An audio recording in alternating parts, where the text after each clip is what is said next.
कभी भगवान को भी भक्तों से काम पड़े, और जाना था गंगा पार प्रभु तीरथ की नाव चढ़े।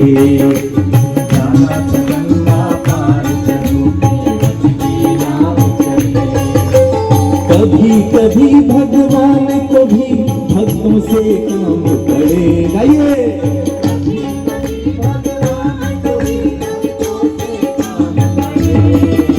जाना था गंगा पार प्रभु तीरथ की नाव चढ़े। जाना था गंगा पार प्रभु तीरथ की नाव चढ़े।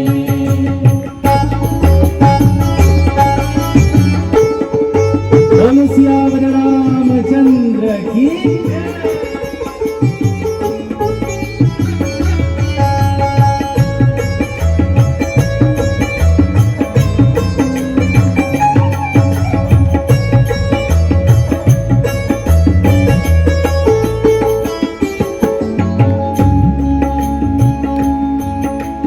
अवध छोड़ प्रभु वन को भाए, सिया राम लखन गंगा तट आए। अवध छोड़ प्रभु वन को भाए, सिया राम लखन गंगा तट आए। केवट मन ही मन हर्षाए, घर बैठे प्रभु दर्शन पाए। हाथ जोड़ कर प्रभु के आगे, हाथ जोड़ कर प्रभु के आगे, केवट मगन खड़े। जाना था गंगा पार प्रभु तीरथ की नाव चढ़े। जाना था गंगा पार प्रभु तीरथ की नाव चढ़े।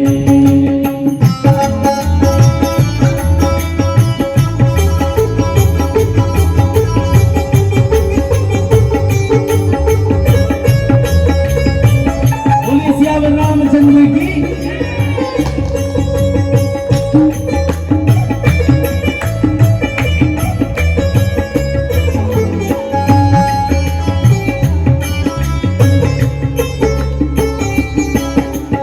चली नाव गंगा की धारा, सिया राम लखन को पार उतारा।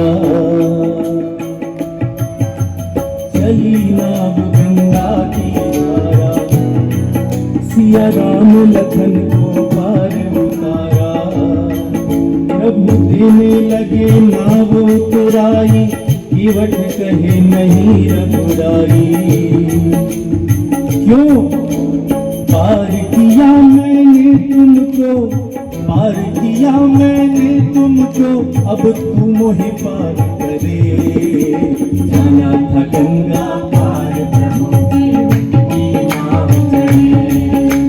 जाना था गंगा पार प्रभु तीरथ की नाव चढ़े।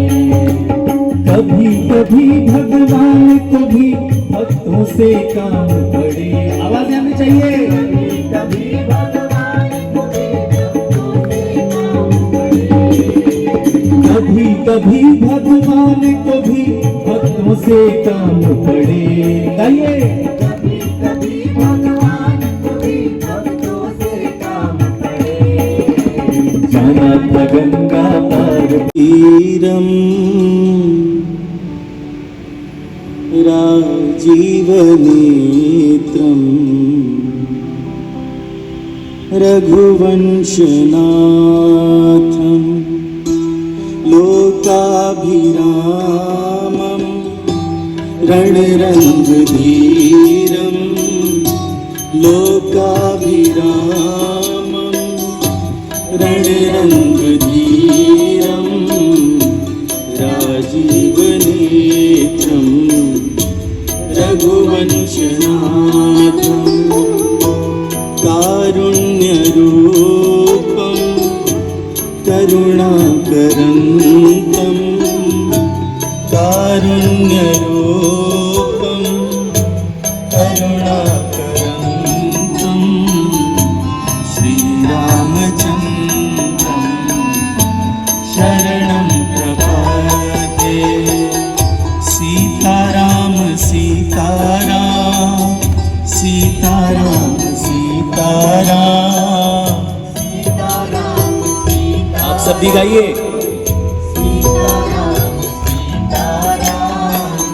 सीताराम सीताराम सीताराम सीताराम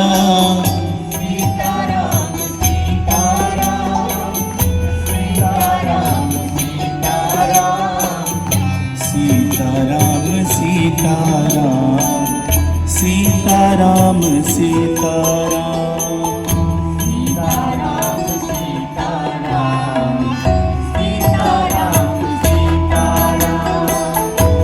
मंगल भवन अमंगल हारी।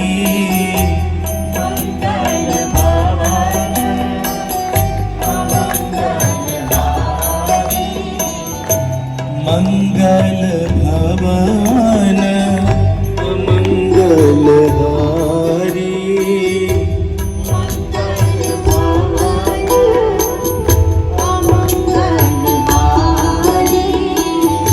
प्रभु सुदशरथ अजिर बिहारी।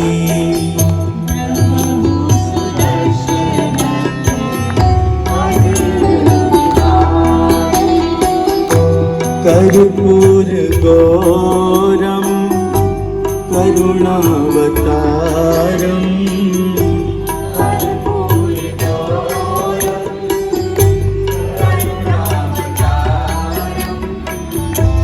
कर्पूर गौरम करुणावतारम।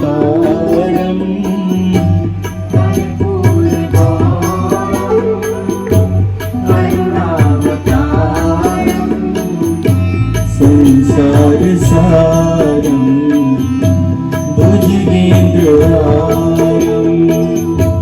संसार सारम भुजगेन्द्रहारम। सदा वसन्तं हृदयारविन्दे।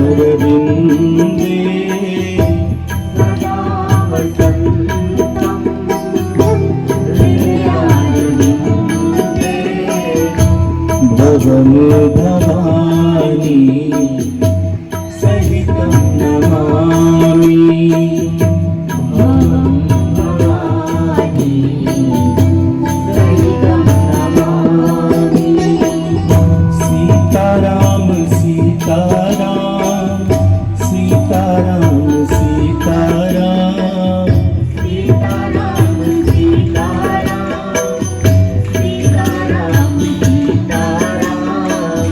सीताराम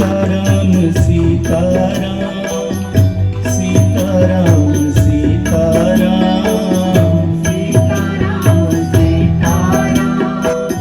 सीताराम कहना भी होगा तो तुम्हीं से कहोगा। जहाँ ले चलो आप सभी गाइए।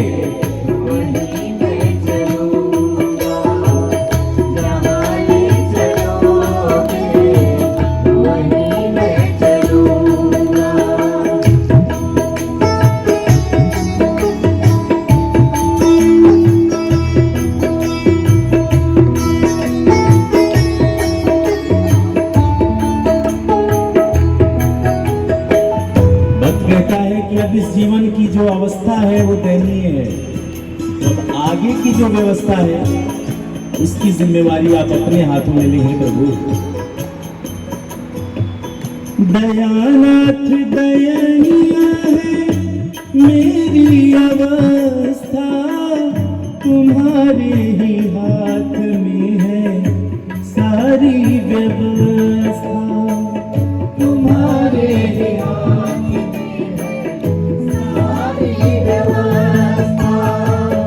दयानाथ दयनीय है मेरी अवस्था, तुम्हारे ही हाथ में है सारी व्यवस्था।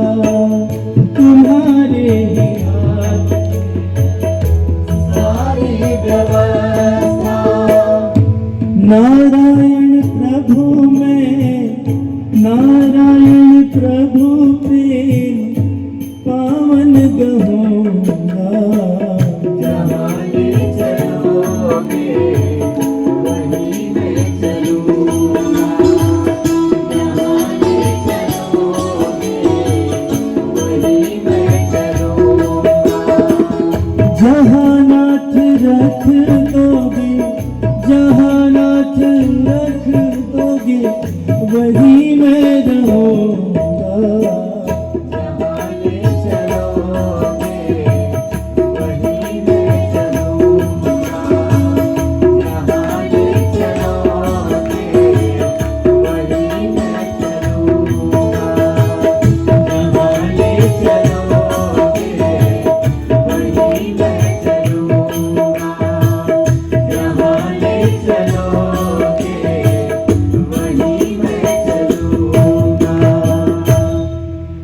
बोलिए मर्यादा पुरुषोत्तम भगवान राम की जय।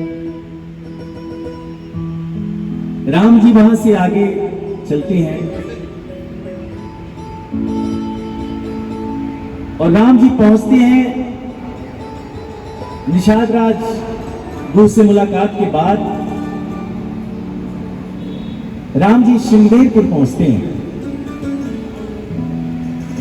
श्रृंगेरपुर में वहां से आगे की यात्रा उन्हें पूरी करनी है, लेकिन बीच में एक अवरोध है और वो है मां गंगा की निर्मल धारा, जिसके पार उन्हें जाना था।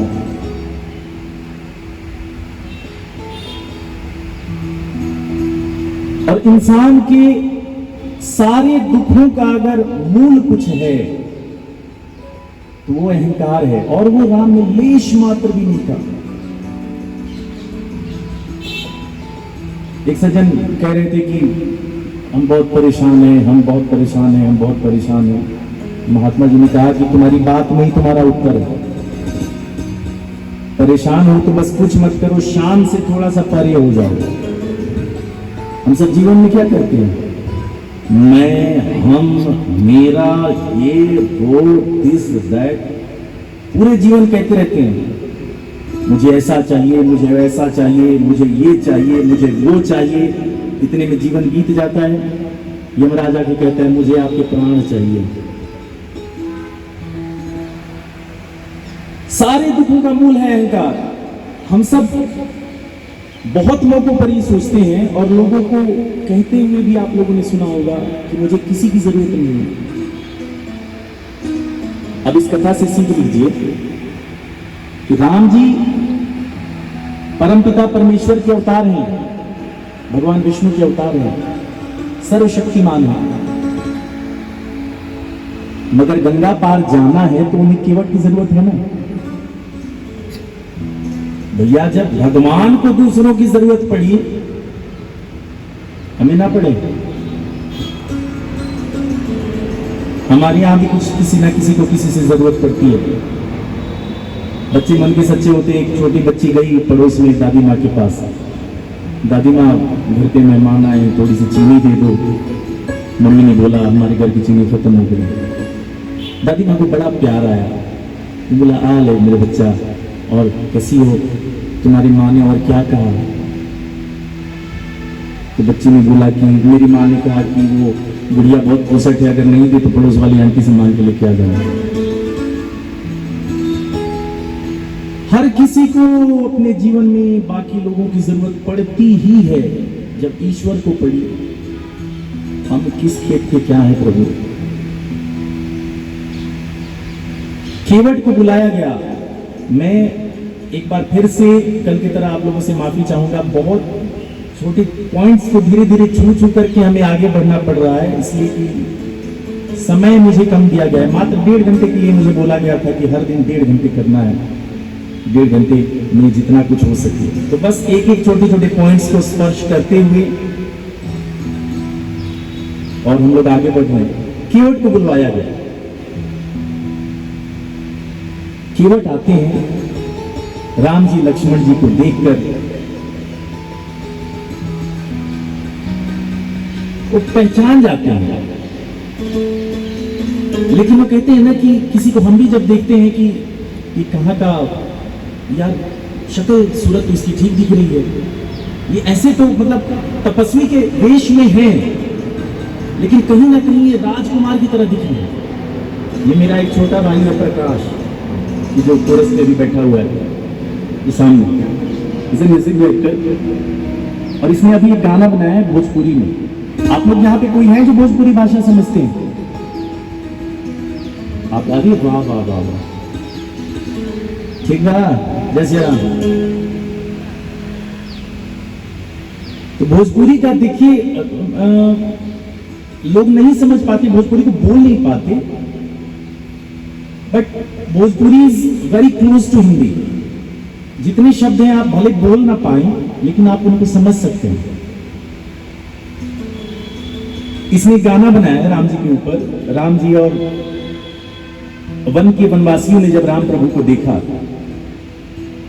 तो वही का भाव है ये। वनवासी कहते हैं कि आप कौन हैं, आप वन में इस तरह भटक रहे हैं, आपकी माथे के तेज को देखकर ऐसा तो नहीं लग रहा कि आप वनवासी, आप कौन हैं बताएं। ये वैसे ही हो गया कि किसी पॉश एरिया का लीडर, बहुत बड़ा आदमी, स्लम्स में किसी काम से चला जाए, झुग्गियों में किसी काम से चला जाए, तो लोग पूछते हैं कि कौन है, किससे मिलना है, पूछते हैं। इसी भोजपुरी का एक भाव है, अरे की कहनाया भागा के घरवा उजाड़ कैला। कौन है वो अभागा जिसका घर उजाड़ करके आप लोग इस तरह से वन में घूम रहे हो प्रभु? वो कौन सा अभागा माँ बाप है जिससे बिछड़ गए हो आप लोग? कि कहनाया भागा के घरवा उजाड़ कैला, अरे धैला तपसी के भेष बबुआ, कहवा के हौवा नरेश। कहाँ के राजा हो? कि कहवा के हौवा नरेश बबुआ, कहवा के हौवा नरेश। आगे वनवासी पूछते हैं कि तो है मरले हो कि गारिया वाले। किसी ने मारा, किसी ने गालियां दी, क्या हुआ? बोले लोग अपने हिसाब से सोचते हैं कि तो है मरले हो कि गारिया वाले, कि तोरा भगिया में अगिया लगावले। कि सुंदर बदन वाले घूमतर बनवा, सुंदर बदन वाले घूमतर बनवा, अरे घूमी घूमी काटे लगले सये बबुआ, कहवा के हौवा नरेश बबुआ, कहवा के हौवा नरेश।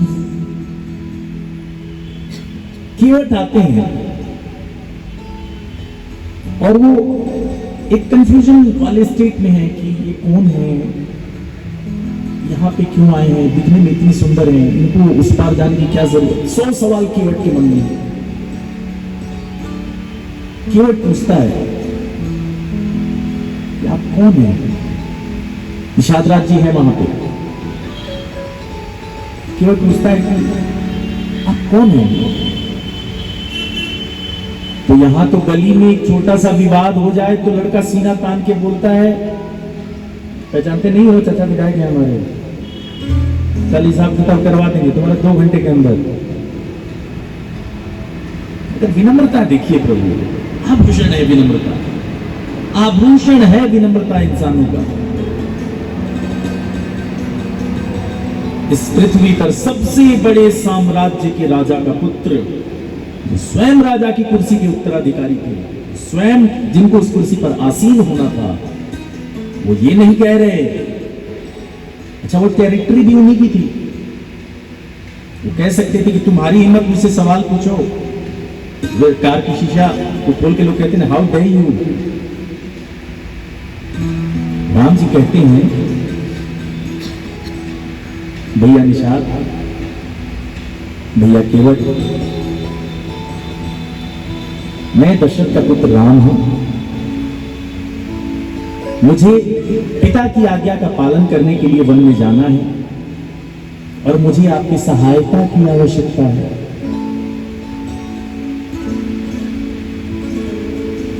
एक शेर है कि पत्थर पहले खुद को पत्थर करता है, पत्थर पहले खुद को पत्थर करता है, उसके बाद ही कुछ कारीगर करता है। पात्रता सबसे पहले हमें अपने अंदर विकसित करनी होती है। प्रभु आप सब श्रेष्ठ हैं, जीवन आप लोगों ने बहुत ज्यादा देखा है मेरे मुकाबले, मगर वेदों की ऋचाएं कहती हैं, ज्ञानियों की वाणी कहती है, श्री रामचरितमानस की शिक्षा कहती है कि विनम्रता इंसान का आभूषण है। राम जी कहते हैं केवट भैया हमें उस पार जाना है, आपकी सहायता की आवश्यकता है। तो जब केवट ये सुनते हैं कि वही दो राजकुमार हैं जिनको राज्य से निकाला मिला है, निष्कासित किया गया है, जिनको वन में भेजा गया है, तो पूरे जीवन में महाराज हम इस गलतफहमी में रहते हैं कि हमारे बारे में कोई कुछ नहीं जानता, जबकि हकीकत ये है कि हर कोई हर किसी के बारे में लगभग सब कुछ जान रहा होता है, उसके प्लस माइनस हर किसी को पता होता है, भले कोई कहे ना कहे, लेकिन जब वक्त आता है ना तो वो बातें याद आ जाती हैं। तो केवट ने जब सुना कि ये वही दो राजकुमार हैं जो पिता की आज्ञा का पालन करने के लिए घर से वन को जा रहे हैं, तो वो कहानी भी केवट को याद आ गई जिसमें प्रभु राम की कृपा से माता अहिल्या का उद्धार हुआ था।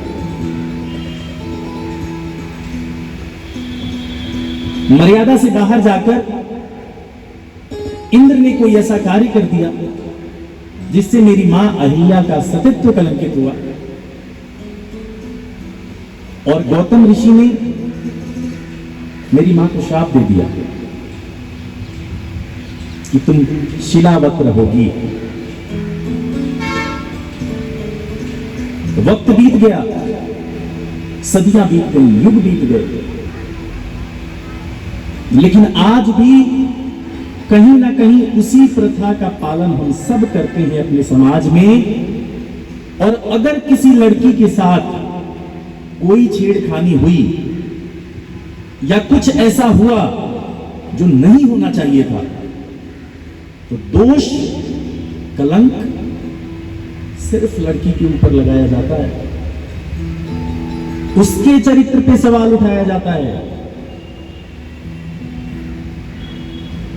जबकि आप बताएं मुझे, सजा किसको दी जानी चाहिए? जिसने गलती की उसको, या जो पीड़ित है उसको? जो पीड़ित है उसको सजा मिलनी चाहिए।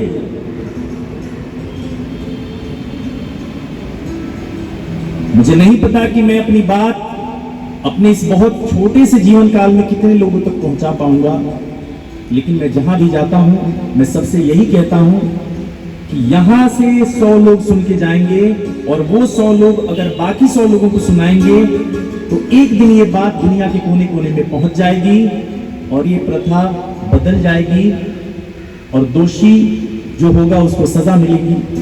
और जो हमारी बहन बेटियां जो पीड़ित होती हैं इस समाज में, अच्छा मैं एक और बात बताऊं प्रभु, मुझे माफ करें आप सब, मेरे पिता और माता की उम्र के लोग हैं आप लोग, अपने बच्चों का विशेष ध्यान, और